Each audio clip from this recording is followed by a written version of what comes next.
bon so to ba ke Satan mutatinda biso na mabe ça dit mutu azana innocent donc mutu azana capacité te o nzamba pesa ye à agir donc muta komi na neti mutu mo bazo tindika mutaza suna tina moko donc yeba ke nde to temo to lobeli soko zo sala mabe koko esela ka Satan te soko échoué na loko moko koko esela ka Satan te ndima ke ngana sala ki mabe parce que ba erreur na mona pousser il y a des principes si on agit mabe au buka mabe wana ngana pesa définition ya mot Satan Satan la kisi opposant mais na verset de tangi ya Jobs on a verset de tangi Satan wana eza incarnation ya mabe te c'est comme si eza na personnage moko o incarna mabe balat se casquette ya mabe nde aza ennemi ya Nzambe non alors bato balinga na société na biso ba kwesela mabe nyos ba incapacité na biso c'est pas Satan mboko rezo kende malamu te parce que Satan azo bloquer biso gouvernement zo marché te parce que to signa fact na Satan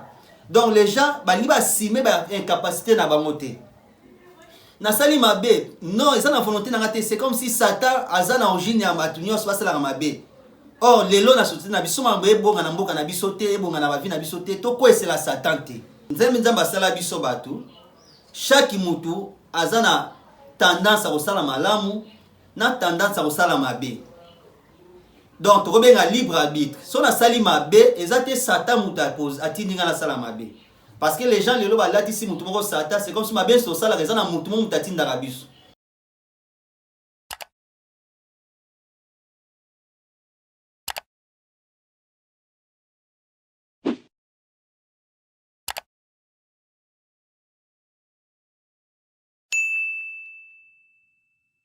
Bonjour à tous et à toutes. Mon nom c'est Monsieur Trésor. Ici, na sepeli kozali poso na bino na émission ya Kitoko. O tozolo bela sujet oyo vraiment eza intéressant. O eza intitulé Satan. Eza sujet to lobela, sujet bank sa batu et des fois net to banga tam so eza ngobongo te. Ya omoni nangi to partager na opinion ya mokili to yeba sujet oyo personnage oyo babengi Satan azanani ou bien ezanani. Donc pourquoi na poni thème oyo na poni parce que lelo batebi ba otambo na kobanga lelo to komi ko kwesela personnage moko to bengi Satan makabu nyonso oyo biso moko tam susu to sala ki mabe mais to kwesela ngoye ya omoni sikoyo ngana ningi to éclairer mutu nyonso ayeba ke mutu to benga Satan est-ce que yeka mutu amimaka biso makabu nyonso ya mabe ou bien biso moko nde to créer ye pendant que yaza na été ya omoni to lobelango caméra na pesi mbote na monsieur Serum Samba oyo ndimi azala nanga a monter na biso émission oyo ba mbote belé monsieur Serum Samba au monde en trésor na sepe vraiment makasi ya ko passer na etando na yo. Alors to continue na thème na biso to lobela na o etali Satan. Alors nde na lobaki Satan na mokili batali sabiso banda to banda ko kende na église ke aza ange moko oyo azalaka serviteur en Nzambe azalaki fidèle ko servir Nzambe mukolo moko azuli kanisi asala pe trône c'est-à-dire ça la rébellion et Nzamba sepelaki te selon écrit ba texte biblique ba boka qui est nde akomi ennemi. Mais est-ce que ça ya solo? Alors sur la définition à mot Satan na hébreu il a qu'ici tout simplement Satan il a qu'ici opposant. Soto keko samba na mutu na tribunal ngana za opposant ya mutu wana. Il a qu'ici tout simplement mutu boza na même opinion na été. Donc mot Satan il a qu'ici tout simplement adversaire. Il a qu'ici opposant. Mais ils ont été moi nan des amabe ceux qui mutaza adversaire à mutu. Boza la boki na tribunal bo samba boza ba adversaire. Mais il a quitté que ma bémo est na kombo wana. Donc na hébreu nde ba bengi Satan. Mais en français surtout le français to benga isa opposant adversaire. Donc aza mutu ozo partager même opinion te. Nde ba bengi mot Satan. Alors par rapport na mokina biso to moni ke batu bazolinga balatisa mutu moko boye kombo Satan comme ye aza incarnation ya mabe. Or, tozana mukili oyo tozana deux conceptions abatu. Bansu babi nzambe aza moko, peza na nzambe mususu tobengi Satan, nde bazana bitumba bango mibale. Wana tozana conception dualiste. C'est-à-dire na mukili tozana deux visions ya mukili. Vision batu mususu balobi eza na nzambe oyo aza incarnation malamu babengi Dieu. Peza na nzambe moko babengi incarnation mabe babengi Satan. Wana tozana conception dualiste. Tozana pe na conception mususu moniste lakisi ke nzambe aza moko. À part rien, ils ont nzambe mususu te oyo a incarna mabe. Wana nde toza na conception moniste. Mais par rapport na thème na biso, toni to partager que mutu nyonso ayeba ke non na mokili oyo eza na nzambe moko oyo asala nyonso. Satan aza incarnation ya mabe te. Nde nangi totanga na texte moko ya Job chapitre 1er verset 6 à 12. Tout dans le texte moko. Après tout passé. Tout dans Job chapitre 1er verset 6 à 12. Natangi na verset où na Job. Babi, or le fils de Dieu vers un jour s'est présenté devant l'Éternel. Babi nzambe ba ki ba sangana liboso ya nzambe et Satan vint aussi au milieu d'eux. Pe Satan yel katikati na bango. Verset 7. L'Éternel dit à Satan, d'où viens-tu? Yo tu wapi? Satan répondit à l'Éternel de parcourir la terre et de m'y promener. L'Éternel dit à Satan, as-tu remarqué mon serviteur Job? Est-ce que moni monsa nanga yo beauté? Abina mokina mabele mutu moko kukai na yazata azan mutu aza sembo pe abanga kangai. Aliboya mabe na bomo na ye. Satan ya noli e panzamba lobi. Est-ce que ça na intérêt moko te ya banga yo? Soka banga yo azan intérêt moko boy. Mais ceux qui interroient na longwe au tindingana au toucher c'est-à-dire au toucher vino bebi sanyo soza yeto otala soki Job na bangaka na verset totangi batebe basapuyara que Satan awa aza comme mutu moko boye ayepa nzambe c'est comme si aza ennemi ya nzambe. On a texte en sotangi mona que Satan aza serviteur de Dieu comme les anges de Dieu. Oh ba ange mususu. Parce que dans l'armée, chaque soldat a une fonction à pesa. Mais fonction ya mutu, et là c'est qu'il y a mabe mo azosala teza par rapport à fonctionner. Par exemple na Israël, lorsque on a ba pesa biso ba Israël na ba bimana terre promise, nzamba tinda ki ange de la mort. Ange de la mort wana est aboma bana ba égyptien nyonso ba premier né. Ange de la mort wana aza ennemi nzambe te. Na armée ya nzambe fonctionne ezali aboma, mais ce n'est pas un ennemi de Dieu. C'est comme si na version d'Otangi babi Satan yé et longo na ba ange nzambe basangana ki. C'est-à-dire parmi les anges de Dieu, il y a des anges aussi qui sont appelés Satan. Cela veut dire quoi? Ce sont des enquêteurs spirituels. Ronda bango ezali ba enquêter ba via ba to ba ba information et pas nzambe. Mission ana oyo azanango eza yem talukite. C'est une mission juridique. On va pessier, enquêter, c'est-à-dire amener ma information et amener ma accusation par Nzambe. Mais ce n'est pas ennemi de Dieu. Asa ennemi Nzambe, asa ange de Dieu, comme tous les autres anges, qui sont là pour travailler avec Dieu. Mais sa fonction est là pour enquêter, amener ma information. Il y a tout remarqué, serviteur dans Job, oui, il a remarqué. C'est-à-dire ma information n'a eu à jouer place pour parcourir ma enquête n'a eu. Né à présenter au Panzambe. Ce n'est pas l'incarnation d'Iman. C'est sa fonction d'enquêter et de présenter les accusations éventuelles auprès de Dieu. Mais il y a un ennemi en Zambé. Donc, quand on parle de Satan, il y a une version d'autant qu'il y a fonction, comme parmi les autres fonctions, Ange Bazanango, travailler dans le service en Zambé, et ce n'est pas l'incarnation d'Iman, ce n'est pas l'ennemi de Dieu. On a appelé sa définition, il y a mot Satan. Satan là qui est opposant. Mais dans la version d'autant il y a Job, on a version d'autant Satan a une incarnation à ma bête. C'est comme si il y a un personnage moko a incarné ma bête. Bah là tu sais casquette il y a ma bête, ndé aza ennemi en Nzambe non. C'est un ange parmi les autres anges de Dieu qui a une fonction. Sa fonction c'est quoi? D'apporter les accusations auprès de Dieu.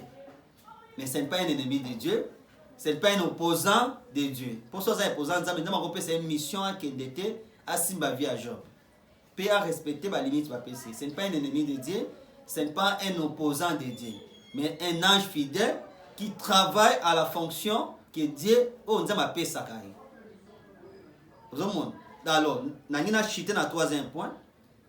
Pour l'élo dans la société na biso, tous ans ndenge bazote ya biso na église, c'est comme si ça na mutu moko to bengi Satan, yende a incarna mabe, a telemela bana nzambe, abundisa bana nzambe, aza ennemi ya nzambe. Pourquoi batu balingi eloko waneza? Pour rôle émission ezake, batu ba comprendre que non, il n'y a pas un personnage qui incarne le mal. Autrement, nzambe moko boye, Dieu dit mal, et nzambe moko Dieu dit bien. Là, c'est une conception dualiste. C'est-à-dire il y a deux personnages qui sont en conflit. Un Dieu dit mal, un Dieu dit bien. Et ils sont en conflit et ils sont victimes. Ce n'est pas ça. Tous, il y a un seul Dieu. Satan que nous, on a lu ici, c'est la fonction qu'un ange peut avoir parmi les autres anges de Dieu. Parce que dans l'armée, c'est le Dieu des armées. Dans l'armée, chaque militaire a la fonction. Fonction, et ça, si à combien d'ennemis à Moutouté. C'est comme ange de la monde dans l'objet. À quel Égypte à Bomabato. À ces ennemis, il y a un zambété. Mais fonctionne ça, s'il y a des cas où on peut tuer, un ange de la mort à Bomaba égyptien. Ce n'est pas un ennemi de Dieu. Dans l'armée, chaque militaire, chaque soldat a la fonction. On va quoi ça y est, mais ils ont travaillé pour l'intérêt du royaume, intérêt armé, intérêt du gouvernement, intérêt à mot. Mais mutu apesi service secret be bato ya service secret ya gouvernement ba anya so en base ba ennemi ya gouvernement. Ils sont là pour porter des accusations. Ce n'est pas des ennemis de Dieu. Il n'y a pas un personnage oyo lelo bato balati si casquette ya mutu moko incarnation ya mal oto bengi Satan pour combattre les enfants de Dieu. Il bato va créer deux personnalités, un qui incarne le mal, un autre qui incarne le bien, et les deux sont en conflit. Or, les Égyptiens ont fait des déportations à Babylone, ils ont fait des déportations à Babylone antique, Iran, Irak. Il y avait des conceptions à Nzambe. Ils ont conflit. Après déportation des idées à Saté Bandi. Mais dans l'Égypte orthodoxe, dans les livres sacrés, Torah, il n'y avait pas de conception un Dieu. Il y a un Dieu du mal et les deux sont en conflit. Là, il y a qui après déportation à Babylone. Ndé babimisi conception il y a Satan comme ennemi en Zam, incarnation il y a Mabé. Donc il y a un seul Dieu, Satan ce n'est pas ennemi de Dieu. Pour la chiter, dans le troisième point. Alors tout ça tout normal mais alors est-ce que Satan ce qu'on va dire à l'église, ceux qui ont une incarnation à Malte, ce qu'on va dire à les gens sont dans les mal ou bien sont dans les bons? Pour que vous poser une question. S'il n'y a pas une incarnation du mal, vous avez incarné à l'Atimabé, ou à Bounisaba Nanzam. Si vous avez à Rabiso, à Satan, il y a un ça peut être une question intéressante. Si vous avez un Mukanda, il y a Babi Jésus qui est dans le désert, qui est congéné 40 jours et 40 nuits. Babi Satan me mis dans le désert. À Abiso, que vous avez un Nanzamba solo. Loba na mabanga oebaluka mapa. Toto sop nous avons un Nzamba solo. Jésus a boy. So lundi conversation dans Jean chapitre 10. Et quoi dans Jean chapitre 10? So na comme on version Jean chapitre 10. Jean chapitre 10. Bon tanga Jean chapitre 10. Ça dit babi Satan mimaki Jésus. Or, Nzamba sala biso batu. Chaque mutu azana tendance à sala malamu. Na tendance à osala mabe. Donc tu as libre arbitre. Si on a sali mabe, exactement Satan muta pose atindinga na sala mabe. Parce que les gens les loba lati si mutu moko Satan, c'est comme si mabe so sala raison na mutu mo mutatinda rabiso. Donc mutu na sali ekobo parce que Satan muta tindinga. Donc c'est comme si mutu azana na volonté à agir te. Muta komi robot, l'homme aza innocent. Oh, nande nzamba sala biso batu. Chaque mutu a tendance à sala malamu. So ka sali malamu, eza na volonté ba pesa. Personne a sali mabe, ezate Satan mutu atinding. Ça dit eza na penchant, ça dit na ba penchant, ça dit j'ai la volonté d'agir dans le bien et dans le mal. Le libre arbitre que mutu ba pesa mutu agir. Alors, ce qui est là, non, on a sali, na yibelo comme na sali kindumba na bomi mutu. Ce n'est pas Satan. C'est dans ma nature à moi. J'ai la volonté d'agir dans le mal, d'agir dans le bien. Alors, dans la société, quoi c'est ma bénios, ma incapacité, c'est pas Satan. Mboka rezo kende malamu te parce que Satan azo bloqué biso. Gouvernement a marché parce que t'officier fait na Satan. Donc les gens bali ba simer ba incapacité na bangote. Na sali mabe, non, ils ont la volonté na ngate, c'est comme si Satan aza na origine ya matunyo so basala mabe. Or lelo na société na biso mambe bonga na mboka na biso te, bonga na ba vie na biso te, to ko c'est la Satan te. Yeba ki asime ke ngaso na sali mabe, na verset na tanga ya Jésus. Jésus na version de Satan mimie, c'est-à-dire contexte wana na tous c'est comme si Satan bande autant pour Jésus. Ça sera illogique. Même Nzambe oya solo Satan mimagaye na bangomba, ça sera un peu illogique. Atambusie menangomba so doit boaka, ça c'est pas so autant même contexte la version wana, c'est un peu illogique. C'est-à-dire Jésus voulait dire tout simplement mungo museko yebisayo ah masana yo il faut saler mabe. Arrière de moi Satan, c'est-à-dire likanisi wana, ce n'est pas un personnage, c'est-à-dire l'idée wana, eza na kati ya nature ya mutu. Eza te que Satan muta poussé ngai. Bon, so to que Satan muta tinda biso na mabe, c'est-à-dire mutu azana innocent. Donc mutu azana capacité te o nzamba pesa ye à agir. Donc muta komi na neti mutu mo bazo tindika muta za suna tina moko.